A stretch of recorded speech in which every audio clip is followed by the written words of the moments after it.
Hari ini saya akan mewawancarai Direktur Utama BP Jam Sostek, Bapak Agus Susanto, bagaimana lembaga yang dipimpinnya berperan aktif dalam mendorong percepatan pemulihan ekonomi akibat pandemi COVID-19. Dengan berbagai inovasi, layanan, dan manfaat yang dilakukan oleh BP Jam Sostek. Penasaran kan? Simak obrolan saya dengan Bapak Agus Susanto. Assalamualaikum warahmatullahi wabarakatuh, Pak. Selamat siang. Sebelumnya kami dari Man Obsession berterima kasih sekali kepada Bapak untuk meluangkan waktunya melakukan sesi wawancara dengan kami ya Pak. Ya. Karena ada beberapa hal yang sangat menarik yang akan kita bicarakan dengan Bapak selaku Direktur Utama BP Jam Sostek. Ya. Sebelumnya gimana nih Pak, kabar Bapak pada era pandemi ini, bagaimana Bapak menjaga kesehatan fisik maupun mental nih Pak? Ya, alhamdulillah. Jadi di tengah situasi pandemi ini yang kita bisa lakukan adalah menjaga kesehatan, ya menerapkan protokol kesehatan dengan benar dan disiplin, ya, dan juga melakukan beberapa kegiatan untuk meningkatkan sistem kekebalan kita. Ya, setiap hari bangun tidur selalu berusaha untuk berolahraga. Dan khususnya di jam-jam 9, jam 10 saya berusaha untuk bisa dapat sinar matahari. Ya, melakukan kegiatan fisik di situ, kemudian juga makan makanan yang sesuai dengan wasiat kita sempurna. Ya, dan ada beberapa kami meminum suplemen seperti vitamin. Ya, itu yang kami lakukan. Terus kalau misal kegiatan SOP ID sendiri ini ya Pak, terhenti nggak Pak selama masa pandemi? Oh, yang setelah ada pelonggaran PSBB, kita bisa melakukan olahraga di laut, ya, dengan paddling, dengan teman-teman komunitas melakukan aktivitas itu. Selama ini kita lakukan di Pulau Seribu karena kalau di Ancol kan masih belum diizinkan untuk berolahraga di air, ya, jadi kita cari spot-spot, tempat-tempat yang mengizinkan kita melakukan olahraga. Baik Pak, ternyata Bapak melakukan banyak hal untuk menjaga kesehatan fisik maupun mental, olahraga, berjemur, terus menjaga kesehatan fisik ya Pak. Dan alhamdulillah pada saat masa pandemi ini selalu bugar ya Pak dalam menjalankan aktivitas Bapak sebagai Direktur Utama BP Jam Sostek. Hal yang penting sekali adalah selalu menjaga hati kita untuk tetap senang, gembira, ya, relax, ya, tidak under pressure, tidak stres, ya. Karena kalau kita under pressure, kita stres, kita takut, maka akan menurunkan sistem imun kita.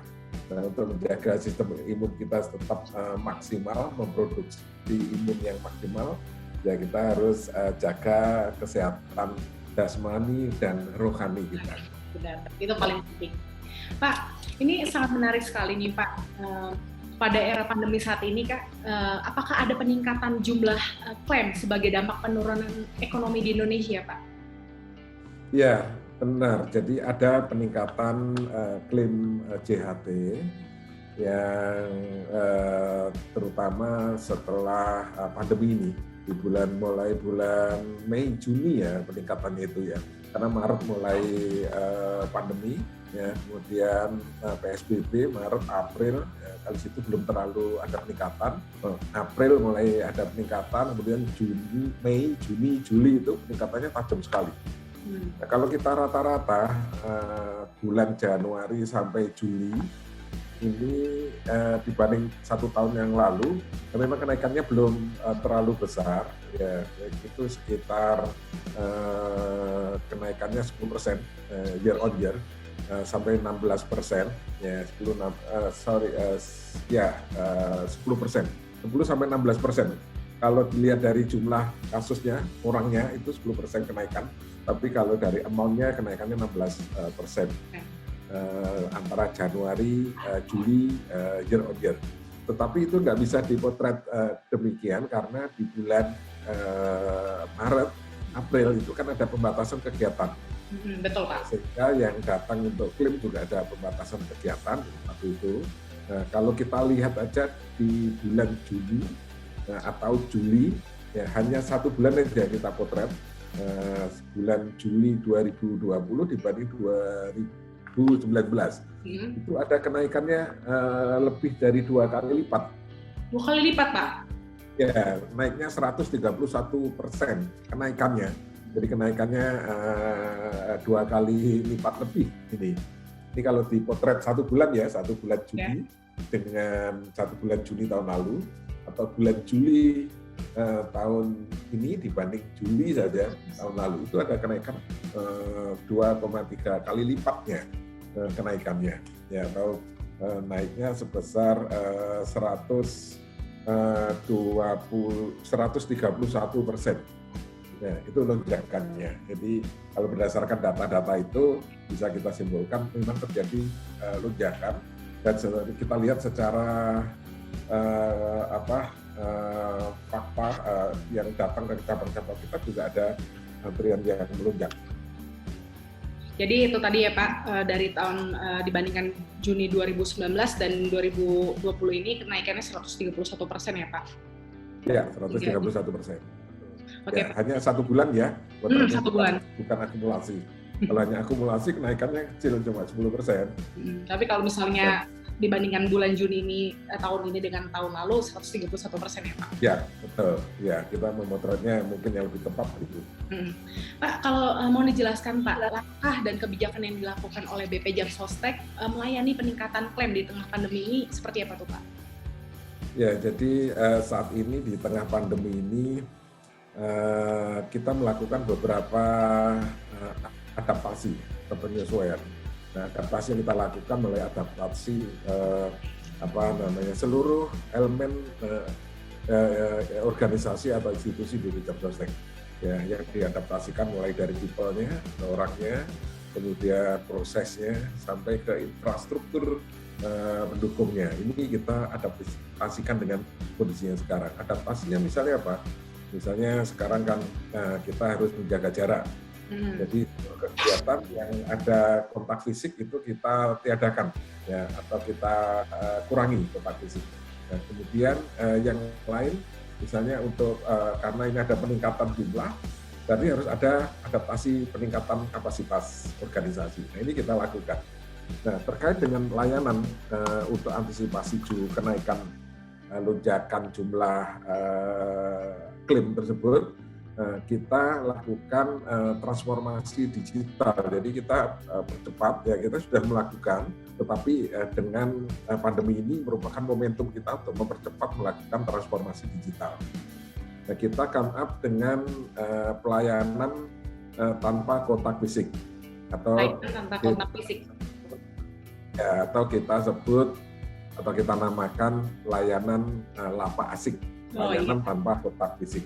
Layanan lapak asik atau layanan tanpa kontak fisik ini kita lakukan dengan 3 kanal. Yang pertama adalah kanal online, yang kedua kanal kolektif, yang ketiga kanal offline.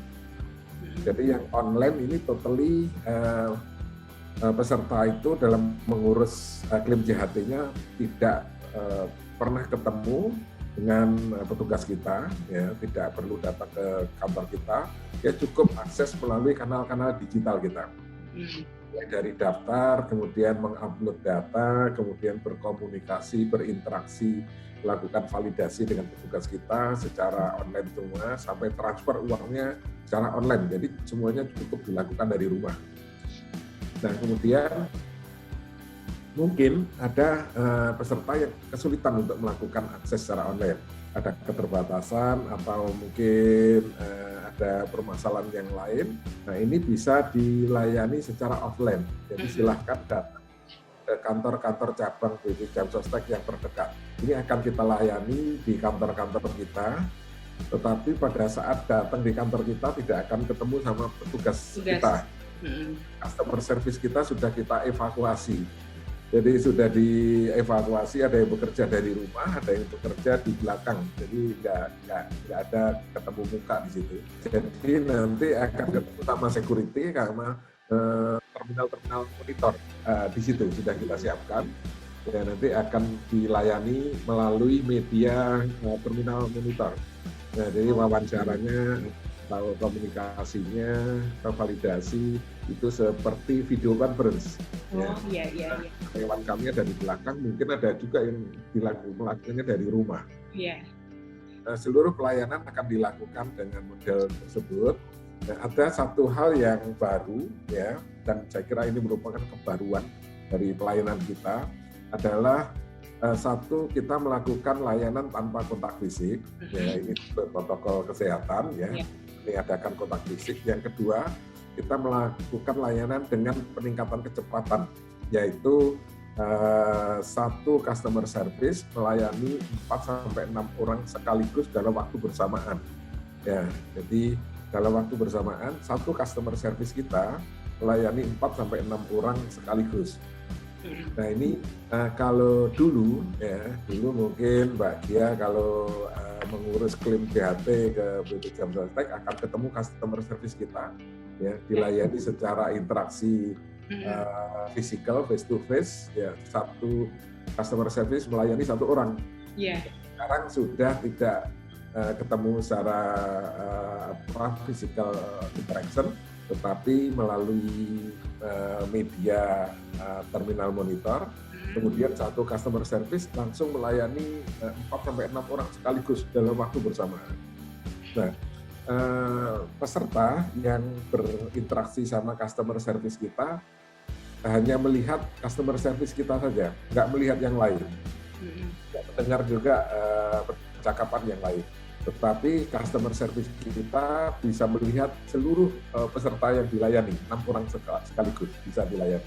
Nah, itulah sistem pelayanan ini merupakan kebaruan dan kita beri nama one to many, pelayanan one to many. Satu customer service melayani lebih dari satu orang, rata-rata 2-4 orang, dan sekarang karena sudah terbiasa, ada juga customer service kita yang melayani 7-8 orang sekaligus dalam waktu bersamaan. Sehingga secara teori, kalkulasi, ada peningkatan kecepatan yang tadi 1 menjadi 4 kali lipat, 5 kali lipat secara teori ya, ada peningkatan. Nah itulah yang kita lakukan untuk mengantisipasi lonjakan klaim JHT, dan ini sudah diterapkan di seluruh cabang BP Jam Sostek Indonesia, sudah menerapkan model pelayanan seperti ini. Yang ketiga, kanal yang ketiga adalah melakukan pelayanan secara kolektif ya. Tadi ada online, offline, yang ketiga itu kolektif. Nah, kolektif ini kalau perusahaan melakukan penonaktifan atau seperti PHK, maka kita minta kerjasama dengan HRD-nya untuk mengkoordinir agar dilakukan klaim itu secara bersama-sama, tidak satu-satu. Cukup diwakili oleh HRD-nya, ya interaksi sama kita secara digital juga.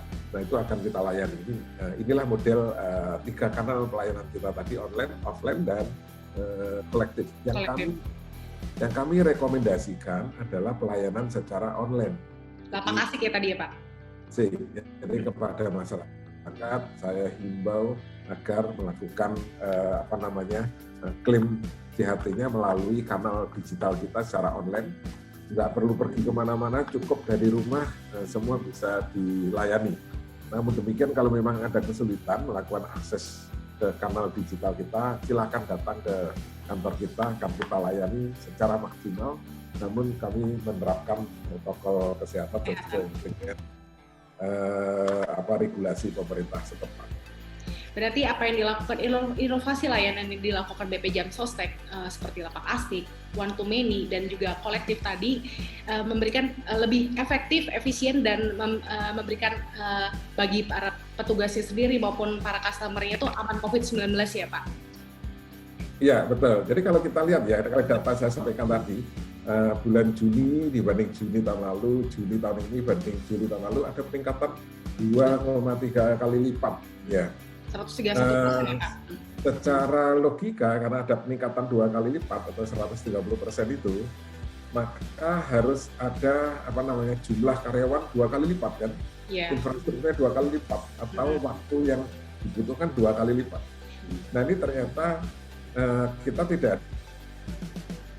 dan nambah karyawan, kita struktur, ya bahkan jumlah waktu yang dibutuhkan untuk melayani malah lebih pendek. Nah, artinya apa? Artinya ada efisiensi dan efektivitas kerja di situ. Nah, itu karena one to many. Dan ini juga kita belum berhenti di situ, kita baru awal ini melakukan transformasi digital. Ini akan terus kita lakukan ya seluruh lini proses di BP Jam Sostek kita lakukan pembaharuan ya, adaptasi.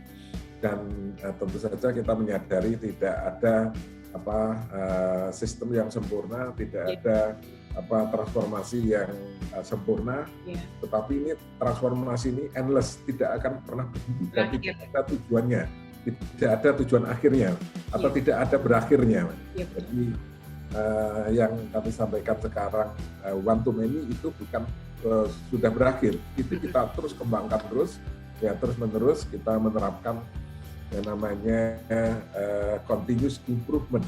Nah, saat ini kita juga lagi melakukan pengembangan lagi untuk one to many tahap 2. Kemudian kita juga di internal lagi mengembangkan lagi klaim JHT dengan digital arsip. Jadi totally kita akan menghilangkan seluruh arsip-arsip fisikal menjadi arsip digital.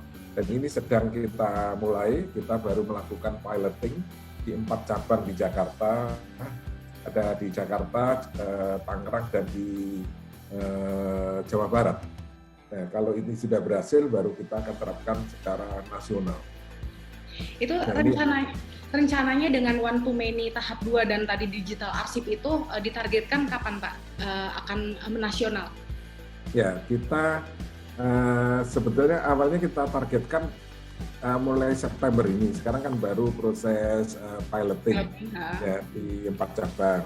Tadinya kita targetkan September, tapi kayaknya akan mundur karena kita ada proyek yang lebih besar untuk masyarakat, yaitu proyek dari pemerintah untuk membantu menangani program bantuan pemerintah subsidi upah kerja di bawah 5 juta, sehingga seluruh resources itu terbagi di sini. Sehingga yang internal kita mungkin agak mundur sedikit dari bulan September. Ya. Pak, tadi Bapak sempat menyebutkan tadi subsidi upah ya Pak untuk membantu pemerintah dalam menangani masyarakat yang terdampak COVID-19 ya Pak. Terus bisa diceritakan nggak Pak tentang subsidi upah tersebut dan juga langkah-langkah lain yang dilakukan oleh BP Jam Sostek dalam membantu pemerintah memerangi COVID-19 maupun masyarakat yang terdampak COVID-19 Pak? Ya, jadi yang terkait dengan program pemerintah berupa bantuan subsidi upah kepada pekerja. Ini BPJS Ketenagakerjaan perannya sebagai mitra penyedia data. Jadi yang digunakan datanya adalah data dari BP Jam Sostek, yaitu adalah para pekerja sektor PU, penerima upah atau sektor pekerja formal yang terdaftar di BP Jam Sostek secara aktif pada bulan Juni 2020. Jadi kita potret per tanggal 30 Juni 2020 peserta aktif untuk klaster pekerja formal atau PU. Nah itu kita turunkan datanya. Datanya kita turunkan, kita ketemu data 15,7 juta. Data itu sudah lengkap, ya, ada nama, alamat, ibu kandung, tanggal lahir, NIK dan sebagainya itu lengkap. Yang belum ada adalah nomor rekening bank. Nah, memang selama ini BP Jam Sostek tidak mensyaratkan nomor rekening bank, tapi untuk kebutuhan ini kita membutuhkan nomor rekening bank. Apa yang kita lakukan saat ini, kita dalam proses mengumpulkan nomor rekening bank dari jumlah 15,7 juta tersebut. Tentunya tidak akan bisa 100%, karena apa? Ya, karena mungkin ada yang double juga kepesertaannya. Ya. Kemungkinan ada juga yang nggak punya rekening, ada mungkin sudah meninggal atau yang pindah nggak bisa dihubungi oleh perusahaannya dan sebagainya. Nah, demikian kita terus-menerus melakukan upaya untuk mengumpulkan rekening tersebut. Kriteria penerima bantuan subsidi upah ini Antara lain adalah warga negara Indonesia, memiliki NIK, kemudian pekerja penerima upah yang terdaftar aktif di BP Jam Sostek pada bulan Juni 2020, kemudian upah yang dilaporkan perusahaan dan tercatat di BP Jam Sostek di bawah 5 juta. Kemudian besaran dari subsidi tersebut sebesar 600.000 per orang per bulan selama 4 bulan. Selama 4 bulan. Ya, betul. Berarti sekarang masih dalam tahap ini ya Pak, baru pengumpulan nomor rekening ya Pak? Ya, kita sekarang dalam proses pengumpulan nomor rekening hingga saat ini sudah ada 12 juta bank yang sudah terkumpul, namun belum terverifikasi. Jadi kita harus verifikasi. Waktu kita verifikasi sebentar aja bisa ditemukan satu nomor rekening dipakai beberapa orang. Itu mungkin ada temennya yang nggak punya, udahlah pakai nomor rekeningku aja gitu ya. Begitu. Nah ini sudah tersortir nih, ketahuan dan kita keluarkan. Kemudian kita juga perlu melakukan validasi dengan nomor rekening tersebut ke banknya. Apakah benar ini nomornya, namanya, datanya, dan sebagainya. Ini perlu waktu juga untuk melakukan validasi dan verifikasi tersebut. Pak, kalau misalnya CSR yang dilakukan oleh BP Jam Sostek Pak untuk memerangi COVID-19, ada nggak Pak? Bisa diceritakan Pak? Ya, jadi BP Jam Sostek ini sudah nggak punya CSR lagi, karena CSR itu kan untuk institusi yang profit oriented. Nah, BP Jam Sostek itu non profit oriented, jadi kita tidak punya dana CSR, tetapi untuk membantu meringankan beban para masyarakat yang terdampak COVID-19 ini, kita ada beberapa hal yang kita lakukan. Yang pertama adalah kita memberikan bantuan, sifatnya bantuan, karena bantuan kan tidak semua orang, jadi sesuai dengan kemampuan kita. Kita mengalokasikan anggaran yang operasional itu kita alokasikan untuk memberikan bantuan, itu baik berupa sembako, kemudian alat-alat kesehatan, masker, terus baju itu dan sebagainya, APD, itu kita berikan. Kemudian juga seluruh insan BP Jam Sostek mulai dari Dewan Pengawas, direksi, karyawan itu secara sukarela gajinya dipotong 10% mulai dari bulan Maret sampai sekarang. Itu dananya kita kumpulkan untuk memberi bantuan kepada para relawan COVID-19 yang terdaftar di BNPB. Mereka pada tidak terlindungi, tidak punya perlindungan jaminan sosial, pada risikonya tinggi, sehingga mereka kita ikutkan. Mereka kita lindungi, sumber uangnya, sumber dananya dari direksi Dewas Karyawan BP Jam Sostek. Kemudian yang lain berupa program, bantuan dalam bentuk program. Ini kita sudah mengusulkan kepada pemerintah akan memberikan keringanan pembayaran iuran kepada para perusahaat. Saya kira ini sudah direspon baik oleh pemerintah. Saat ini pemerintah sedang menyiapkan regulasinya atau peraturan pemerintah yang mengatur relaksasi pembayaran iuran BP Jam Sostek. Saya kira kita tinggal menunggu. Nah, itulah beberapa upaya yang kita lakukan sebagai bentuk bela negara dari BP Jam Sostek, membantu meringankan beban masyarakat yang saat ini tengah terdampak COVID-19. Nah, selain juga yang program yang baru dari pemerintah ini, kita membantu untuk pembayaran atau distribusi program bantuan subsidi upah kepada pekerja. Tahun ini kan Indonesia berusia ke-75 tahun nih Pak. Apa harapan Bapak nih Pak di usia Indonesia yang ke-75 tahun sebagai Direktur Utama BP Jam Sostek nih Pak? Ya, saya kira untuk melihat harapan itu kita sinergikan dengan harapan para pendiri bangsa ini. Pada waktu dulu belum ada negara Indonesia, para pendiri bangsa itu bercita-cita untuk membuat sebuah negara, membentuk sebuah pemerintahan. Tujuannya apa? Tujuannya agar bisa membangun sebuah masyarakat yang adil, makmur, sejahtera. Nah, saya kira pada waktu pendiri bangsa, para pahlawan itu berjuang dengan mengorbankan nyawanya, ya. Mereka berjuang dengan senjata, tetapi kita saat ini harus meneruskan kemauan, cita-cita dari para pendiri bangsa dan para pahlawan itu. Bagaimana kita bisa menciptakan sebuah masyarakat yang adil, makmur, sejahtera, damai. Ya.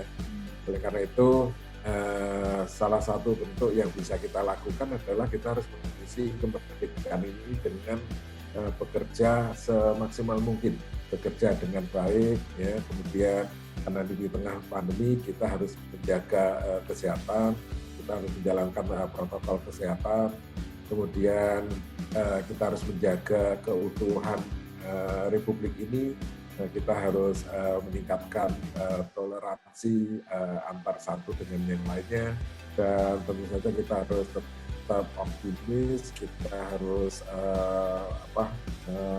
memiliki energi yang positif, ya, untuk terus inovatif dan kreatif mengisi kemerdekaan ini. Ini juga dong Pak, minta tolong sharing kepada semua nih Pak, semua masyarakat, terutama Pak pembaca Man Obsession, audiens dari YouTube Man Obsession, energi positif dari Bapak nih Pak, dalam masa menghadapi pandemi ini Pak. Ya, jadi saya kira semua orang itu sebetulnya memiliki energi positif. Tinggal bagaimana kita mengelaborate, mengadres, mengartikulasikan energi positif kita kepada sebuah kegiatan-kegiatan positif.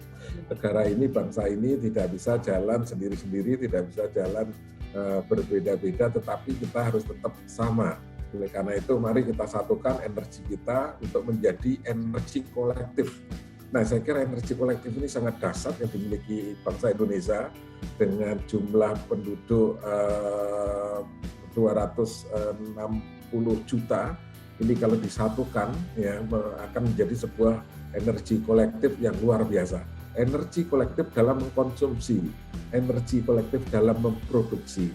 Saya kira kalau produksi dalam negeri dikonsumsi oleh dalam negeri juga, ini akan membuat sebuah energi ekonomi yang luar biasa dahsyat untuk masyarakat Indonesia. Oleh karena itu, mari kita sebagai anak bangsa, sebagai warga negara, sekecil apapun kita coba berkontribusi kepada negara ini. Ya, salah satu kontribusi yang paling mendasar adalah tetap berpikir positif, kreatif, inovatif, dan bekerja keras. Baik Pak, terima kasih nih Pak telah sharing tadi upaya-upaya yang dilakukan oleh BP Jam Sostek dalam terus meningkatkan inovasi layanan kepada para peserta, terus langkah-langkah yang dilakukan BP Jam Sostek yang benar-benar nggak berhenti untuk membantu pemerintah dan masyarakatnya yang terdapat COVID-19. Sangat inspiratif sekali. Terima kasih nih Pak Agus atas waktunya. Sama-sama Mbak Kia. Sekian wawancara saya dengan Bapak Agus Susanto. Ternyata banyak sekali inovasi, layanan, dan manfaat yang dilakukan oleh BP Jam Sostek. Mulai dari lapak astik, one to many, kolektif, dan juga tadi bantuan subsidi upah. Dan tentunya hal menarik lainnya bisa dibaca di majalah Man Obsession edisi Agustus 2020 dan juga di kanal YouTube Man Obsession. Jangan lupa like, subscribe, dan nyalakan lonceng notifikasi dari kanal YouTube Man Obsession.